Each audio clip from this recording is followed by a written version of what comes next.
મિત્રો આપણે જમનાપાદર આવી ગયા હતા અને મસ્ત વ્લોગ પણ બનાવી દીધો છે અને ભક્તોની ટ્રાફિક વધારે હોવાના કારણે આપણે ભુવાજી સાથે વાતચીત કરી શક્યા નથી અને સમયને માન આપીને આપણે પણ ઘરનું કામ ચાલુ છે.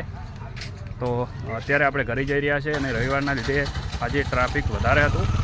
ભક્તોનું અમદાવાદ, દાહોદ, ગોધરાથી પબ્લિક આવેલી હતી. તો આજે આપણે સમયને માન આપીને આજે આટલે જ રાખી દીધો છે અને 2 દિવસ પછી આપણે આવીશું. 2-4 દિવસ પછી આપણે આડા દિવસે આવીશું અને ભુવાજી પાસેથી જાણીશું કે આજ સુધીમાં કેટલા બાળકો બોલતા થયા અને જે નહોતા ચાલતા એ લોકો ચાલતા થયા છે. બાળકો જ નહીં, મોટા ઉંમરલાયક પણ ભુવાજીએ બોલતા કર્યા છે મહાકાળી માતાની કૃપાથી. તો આપણે આડા દિવસે આવશું અને ભુવાજી પાસેથી જાણીશું. તો આજે આપણે વ્લોગ બનાવીશું મોજીલો પૂરો ચેનલ વ્લોગમાંથી. તો એમાં જઈને તમે જોઈ લેજો. જય માતાજી, જય મહાકાળી.